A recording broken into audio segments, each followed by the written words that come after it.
On the show, we've been talking about proxy baptisms. This is the crazy thing that some Mormons do, where they baptize the dead and they say, you are now Mormon.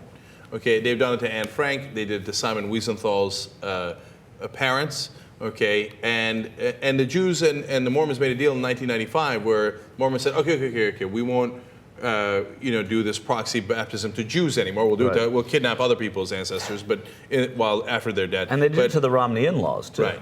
And Mitt Romney and his family did it to his father-in-law, who was totally agnostic, hated organized religion. Okay, so this is a crazy practice, and now finally people have figured out what one of our listeners was actually onto first, and I meant to do it earlier in the show a couple of days ago, and I forgot to do it, and I feel so bad. I wanted to give the person credit, and I lost their email because he nailed it. It's what Stephen Colbert is doing now, what everybody's doing. He said, hey, Cenk, the minute he saw that story, he or she, I have to say, like, why don't you do proxy baptisms and kidnap their ancestors? Okay? And it's genius. And so Stephen Colbert last night goes out and says, you know what? Hello, all the dead Mormons are now Jews. And now websites have started going up. One of our other listeners, Maui Rising, sent it in to us. It's a website called alldeadmormonsarenowgay.com. I love that. That's even better than what I was planning. I was planning on making them all atheists.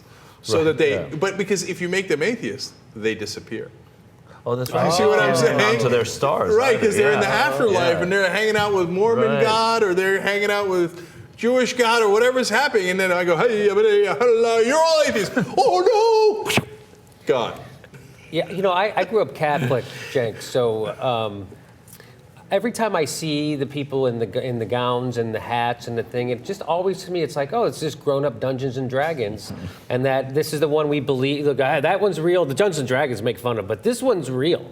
Yeah. And it's just they're in their costumes and they love their costumes. They love it, and that's what it's funny to me. I don't know. You know me, I'm a anti-theist, so.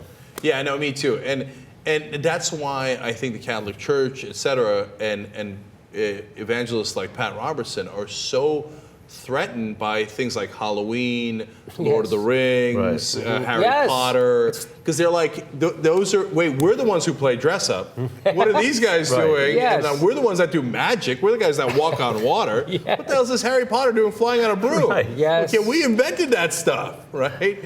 My favorite part of it actually is that at Cenk's version of the Mormon baptism, there's some sort of Islamic chant. That's, I think it's more Native American. Was it? Okay. Sounded. Like a call to prayer. I was like, I have to confess that I've never attended a proxy baptism.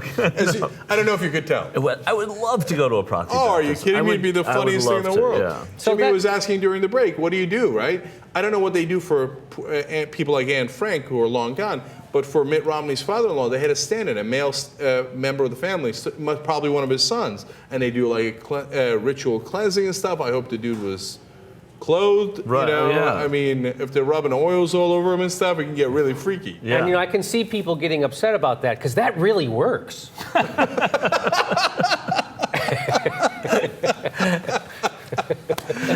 I would love also to go to a proxy conversion to Judaism would be good too. Yes. Be a good spread. Yes, I mean, are the Jews really upset about, hey, you better stop doing that thing that has no actual consequence?